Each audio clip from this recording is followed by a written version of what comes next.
This is the Diamond Hogs Podcast with Mason Choate and Robert Stewart. Welcome to the Diamond Hogs Podcast. I'm your host, Mason Choate, joined as always by Robert Stewart. We got producer Christian. You can see him on the camera if you're watching. And if you are watching, we are live here at Charles Schwab Field in Omaha. Right behind us, Ole Miss and Auburn are about to get started. We had to pull the shades down because you wouldn't be able to see us if we didn't. But what we're talking about, though, Arkansas 17, Stanford 2. I can't say that really anybody saw that coming, us included, everybody listening included. Arkansas 21 hits. That's just crazy. And then Connor Noland, are you kidding me? 7 2/3 innings. Really, if you leave him in the game, he probably could have gone a complete game. I think Connor Noland could have gone a complete game. How many pitches was he at, Robert? 78 pitches. Really saved the Arkansas bullpen. They had to bring in Cole Ramage, brought in Vermillion for the ninth. And then other than that, you bring in Ramage for 1 inning, Vermillion for 1 inning. Not even an inning for Ramage. Just an out. And so, I mean, what a performance by the Hogs against the number 2 overall seed, Stanford. I was thinking about it. Is Stanford probably the hardest team or like the most talented team or the team that you think out of all the 8 teams here, that's the team that if you can beat, you're probably good? Like, I would think so. Oklahoma's probably the hottest team, but if you're talking just best team, there's a reason Stanford's the number 2 overall seed, right? Yeah, absolutely. I mean, I was talking about it on our last episode. You know, once I see the Hogs can beat Stanford, I will believe that they can, go the distance. To say that they won in anything less than convincing fashion today would not do this game justice. But you know what? Shout out to our last guest too, Mincy, right? He called it.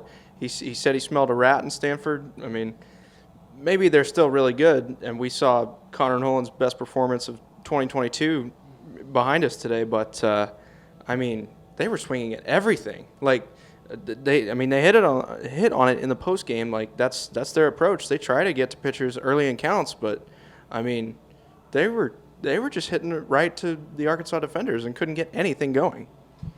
Yeah, and Arkansas had just basically everything going offensively. Every single starter in the Arkansas lineup had at least 2 hits. It was incredible, and we're going to get to all of it. But before we do, need to remind you where you can find us. You can find us on hitthatline.com. We're part of the Hit That Line podcast network. Just type in hitthatline.com and go to the drop-down menu where podcasts are. You can find the Diamond Hogs podcast there. You can type in Hit That Line. Wherever you get your podcasts, you'll find us there as well. And then go to Hit That Line AR on Twitter to find some live updates during games. HawgBeat.com. We're on the HawgBeat YouTube, which I highly recommend that you watch for this episode. If you're listening right now on, Spotify, Apple, Google Play, wherever you get it, just pause it and then go check out the YouTube. Give it a thumbs up because we are live in Charles Schwab Field. It's so cool. We're literally recording our podcast at the College World Series. There's a game that's about to start behind us. Like, that's so cool. So go to the HawgBeat YouTube. Just type in HawgBeat on YouTube, and you can find the Diamond Hogs podcast there. You'll see our logo. You'll figure it out. And we are brought to you by Matt Moore State Farm. Where can you get good neighbor service and surprisingly great insurance rates? It's at State Farm, and I'm being for real. I say this all the time. I have State Farm as my car insurance. I use them. It's a big reason why I feel safe when I drive because anything that happens, I'm going to be covered with State Farm. And I get it for a great rate because State Farm agent Matt Morris is your one-stop shop located in Central Arkansas for the service you deserve at the price you want. So stop looking around. I'm being for real. Give Matt Morris a call. You don't even have to be in Central Arkansas. Just Hog Country. Give him a call, 501-568-3222. He's ready to help those in the natural state and give you those surprisingly great rates. Like a good neighbor, State Farm is there. Individual premiums will vary by customer. All applicants subject to State Farm underwriting requirements. And if you're in Benton County, I can't think of a better place that you could go and watch the Hogs or just have a good time. Two places, actually. The First Seat Pub and Grill and its sister restaurant, Barley and Vine. Both located in downtown Bentonville, right next to each other, 106 Southwest 2nd Street and 113 West Central Avenue, Suite 103. Great places to grab a bite to eat, grab a drink. You can get burgers, nachos, wings, any kind of bar food that you could possibly imagine. The First Seat has it. And then Barley and Vine, they've got about 32 beers on tap. They've got red, white, sparkling wine by the bottle, by the glass, whatever you desire. They've got games. It's a great time. If you're in Bentonville, go to one of those places or both at the same time. Again, they're right next door to each other. Great time up there at Barley and Vine and the First Seat Pub and Grill. And want to remind you about the Odd Soul there in Springdale. So if you're in the Springdale area, or if you're in Fayetteville, or if you're just anywhere and you want to go to a great spot for some pizza and a drink, go to the Odd Soul Pizzeria and Craft Bar. This place has some awesome pizza options. They got some great shareables, including mozzarella sticks, cheese bread, soft pretzels. They also got some calzones. And then the wings look amazing. I mean, I would love to get the wings. A sub-witch would be great if you're not looking for a whole pizza. And then also they got plenty of rotating taps. They post on their Twitter account every day what taps did they have, so what beer did they have on tap. It's actually pretty cool, so go follow them on Twitter. I'm actually going to pull up their Twitter. I want to make sure I read it right. Let's see, at Odd Soul Beer. Go follow them there, and if you want to know what beer they're going to have to drink that day, you'll see it there on their Twitter. If you're interested in anything else, give them a call, 479-927-6399, and they're located there at 126 West Emma Avenue in Springdale, Arkansas. Okay. Wow. So Braden Webb sets the tone. First pitch of the game. A triple all the way to the wall in right center. We thought it was gone, but it ended up being a triple. Arkansas scores a run on the next at-bat when Brady Slavens drives him in with a sacrifice fly. That set the tone. They kind of said it. Connor Noland said, yeah, I mean, you could see it. You could feel it in the dugout. That set the tone. And Brock Jones comes up, leads it off in the bottom of the first for Stanford with a home run. And then from then to, the 8th inning, Stanford didn't score a run, right? Yeah. So, I mean, incredible job by Connor Noland. Without a doubt. I mean, like I said in the open, it's got to be one of his strongest, if not the strongest, performance of 2022 for the Razorback ace. And, at the same time, you're talking about that Webb triple setting the tone. At the same time, it was like, gosh, they left 3 runners on base. And, I mean, I guess it was 2 outs. But Jalen Battles watched strike 3 with the bases loaded and 2 outs there in the first. You were only up 1-0, and it was like, man, this could come back to bite. And then Brock Jones, the leadoff hitter, goes yard. It's like, okay, well, instead of being up, 2-3 runs here, it's a tie game. And that hurt for a minute, but, I mean, Connor Noland just turned it on. Like, through, 6 innings, he was at 55 pitches or something insane like that. He had a 10-pitch strikeout that came in the 6th inning. It was his first strikeout of the game. He hadn't walked anybody, he hadn't struck anybody out.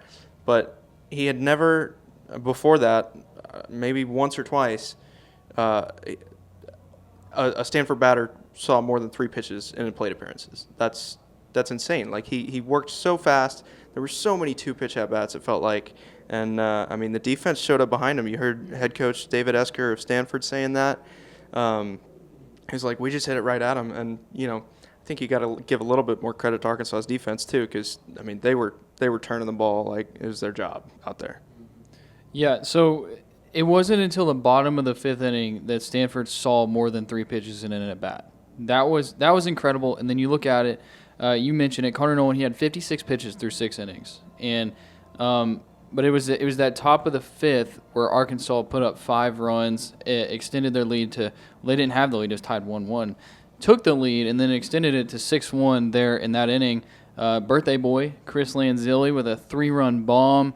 And you mentioned David Esker. He said that was really, the hit that was the backbreaker. And from then on, Arkansas goes and scores 11 more runs. Well, technically from that home run on, I think they scored 12 more runs, right? Because the more wild pitch scored the 5th run that inning, right? So there were 2 more runs in that frame, and then 11 runs in innings 7 through 9. Which was insane. It sounded like I think I overheard some guy from Stanford in the press box talking there in the 9th that this was a guy that they just put in whenever the game's out of hand on either side. He gave up 6 runs. So, maybe it wasn't really 17-2, but the Hogs brought their bats and kept them going throughout the game regardless of what the situation was. So props to them. Yeah, the moderator there in the press conference said Arkansas from innings 5 through 9, they scored 5 runs, 0 runs, 3 runs, 2 runs, 6 runs, which adds up to 50326, which is a zip code for Des Moines, Iowa. So I thought that was a fun fact. And I want to bring on Christian here, producer Christian. So you went down to the concourse, and in the press box, if you're not in the press box, which I don't think anybody listening is in the press box, but you cannot hear anything. You can't hear anything that's going on outside of the press box. You can't even hear it when they get a hit. You cannot hear the crack of the back. And so I'm curious, Christian, you went down there. What were the vibes like with Razorback fans? Oh, the vibes are great. It was a lot of fun to get down there and interact with the Hogs fans. I was down there for the 8th and 9th inning, so I saw I saw a lot of runs, but I saw a big hit from Caden Wallace when he hit a home run to right center right after Diggs walked. And, everyone is still cheering, still really loud. The stadium was a lot more empty than when it started, obviously, but the Hogs fans were all behind, their dugout, cheering, calling the Hogs, So I went down there right when Connor Noland got taken out. So that was the 8th inning. Yeah, okay, I was right. Yeah, just making sure. But when he came out, everyone was standing up cheering. The energy was great. Lots of Hogs fans in town. But it's going to be a fun week. I agree. And good for us. We get to be here until at the very latest, minimum. We've extended our stay at least one day until next Tuesday or this Tuesday. I don't know. However you want to say it. Tuesday is we're going to be here until at least then. Put it that way. Okay. Yes, Connor Nolan, he mentioned that the fans, he thinks the fans are the best fans in the country. Of course, you're going to get that from a player. But I feel like he truly believes that. One thing that I thought was interesting, and I think a lot of people have probably seen the clip from Stanford pitcher Alex Williams, who said that he would take his lineup over Arkansas's lineup. And, of course, that didn't end up happening. Chris Lanzilli was asked about it after the game. He said, no, we didn't really think about it. And we're thinking about us. We're focused on what we're going to do. And that worked out for Arkansas. And I think that they've kind of taken that mindset ever since, that incident happened where radio hosts, blah, blah, blah. It's been really toxic on social media for Arkansas at times this year. I feel like maybe they got together and were like, all right, let's stop doing this. Let's stop listening to this.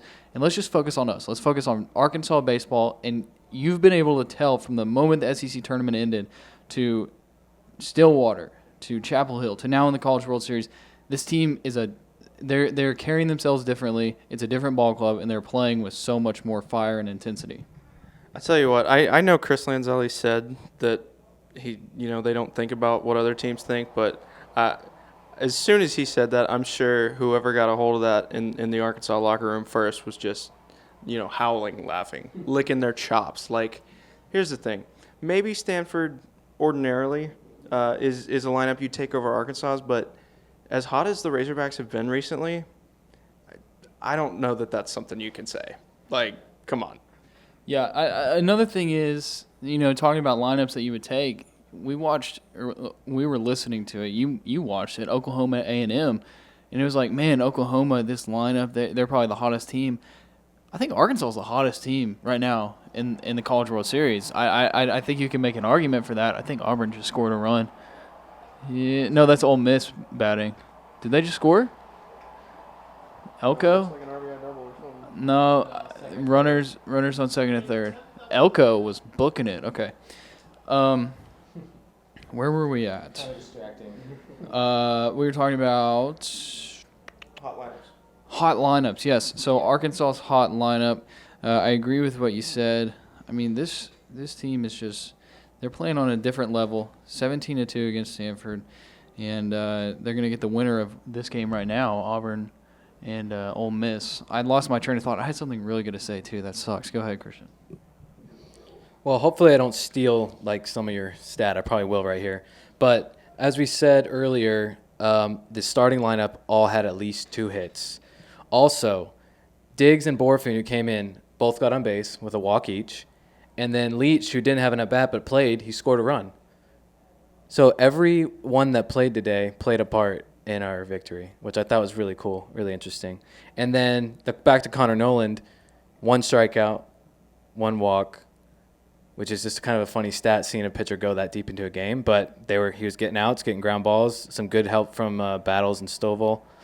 And I always say it, Stovall. Yeah. Mason hates the way I say it, so I have to correct myself. But yeah, just a fun game. Great atmosphere. I before you say, I remember what I thought. What my thought was, and I want to say it. So when Arkansas scored those 5 runs in the 5th, it really felt like, David Esker said that was probably the dagger, and it felt like that was a good situation for Arkansas. And this was the big reason for me. They didn't have to see Quinn Matthews. I think that was a big fear, at least from a perspective of, us looking at it from what he did to Arkansas in Round Rock. And he's been one of their premier guys out of the bullpen throughout the rest of the season from Round Rock on. And, I mean, he started some other games, of course, but now he's become like an elite bullpen guy. Arkansas didn't have to see him because they got that 5-run advantage there in the 5th. And Stanford isn't going to throw him because that game's basically over already. They have no reason to throw that guy, and that really helped Arkansas because you got to think, what did this guy do to them last time? And maybe they hit him because they're mad at him or they're better against lefties or whatever, but not having to see him and getting to Williams, I mean, they got to him early and often. That first inning, how many hits did they have? 3, I think? But like they were hitting the ball really well. There were a bunch of really big flyouts. Ole Miss just scored. You got the staff broadcast behind you now. So. Oh, they scored again. 2 runs. But, yeah, there were a bunch of, big flyouts there in the first. And for Arkansas to do that and to hit him early, that was huge.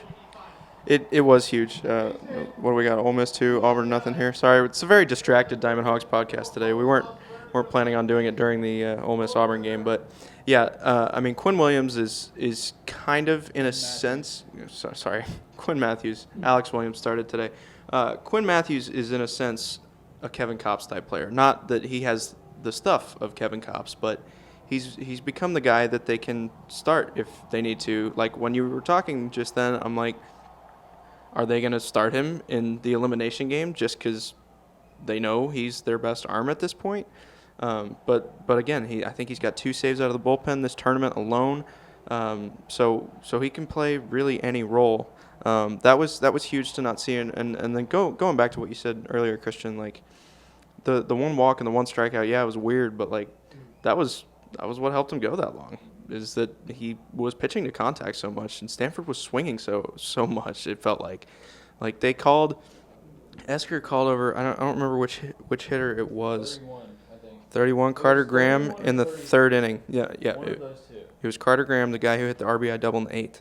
He called him over in the 3rd inning. I think Nolan was about 22 pitches in, had 8 outs at the time. So I was like, okay, so they're just trying to slow him down. Maybe tell him to lay off some pitches because, like, this is crazy how fast they're going down. And then it's like a 2-pitch ground out. And I don't know, like after he so Nolan gave up 3 hits, his first 4 batters, got a double play, and then the next 9 guys went down in order. Like he was just so in control the whole time, pitching to contact, trusting his defense. You hear it all year from the players, but that's a formula for success, recipe for success with this team. Yeah, and going back to something else that the moderator said in the postgame press conference, before we got started, he leaned over to Connor and he was like, I think you threw more pitches there throwing that ball against the little rubber ball against the wall in the dugout than you did in the actual game. And Connor just laughed and he was like, yeah, probably. So I mean, think about how many pitches he threw while Arkansas was up in the 5th scoring 5 runs. Like what else do you have to do? Because that probably took close to 30 minutes. Yeah. So big win for Arkansas, 15-run win. Andrew Hutchinson came up with the stats. Before this, their largest margin of victory in a College World Series game was 7 runs. They won this one by 15. So huge win for Arkansas. You got to hope that maybe it's not another one of those scenarios where it's kind of like NC State game 1 last year where you come out, the other team gives up with their pitchers and you put up a bunch of runs and you're thinking, this team's so dominant, and then they come out like they did in the next 2 games against NC State. I don't know if this team's going to do that after they did it last year, but something to keep in the back of your mind. Don't think that, Arkansas just poured it on them and Stanford was playing as hard as they could. They were throwing guys, and you said it earlier, they were throwing guys that they would not have thrown if it was a competitive game. So, yes, it was a great performance by Arkansas. Connor Noland, incredible. You went up against Stanford's ace, the Pac-12 pitcher of the year. So, you did your job. You scored 5 runs against that guy. But the margin of victory came once Stanford kind of gave up. So, that's just something to think about. You're going to get a really good Auburn or a really good Ole Miss team. And so, that's what we'll see on Monday night. Christian, any closing remarks?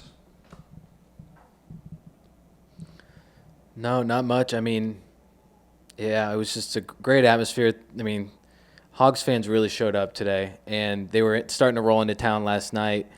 If you're following the Jello shot challenge thing, they're like 600 to 800 ahead of second place right now. I think it's like 1,500 shots, which I know is like the least of our concerns right now. But it's pretty funny. It's pretty interesting that the fans are in town. They're participating with the local stuff, and it's just great. It's great to be, a part of the Razorbacks right now. We'll see what happens on Monday.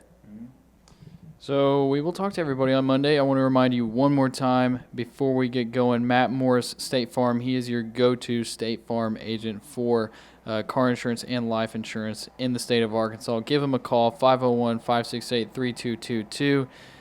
You definitely want to go by the First Seat Bar and Grill and First Seat Pub and Grill. I'm sorry.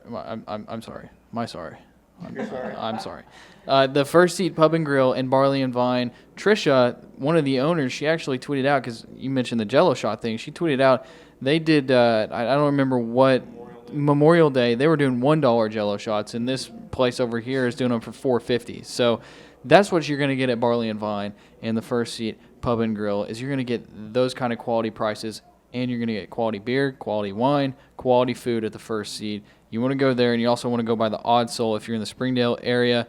Craft bar and pizzeria, great pizza, great wings, great drinks. Like I said, go follow them on Twitter. I think it's at Odd Soul Beer. I want to confirm, at Odd Soul Beer, and you can see what rotating taps they have that day. So go see them as well, and we will see everybody who's watching, and we will talk to everybody who's listening on Monday night. You'll probably be listening on Tuesday morning, if we're being fair. But we'll talk to you then. You've been listening to the Diamond Hogs podcast. Follow the guys on Twitter at Choate Mason and at drstew32.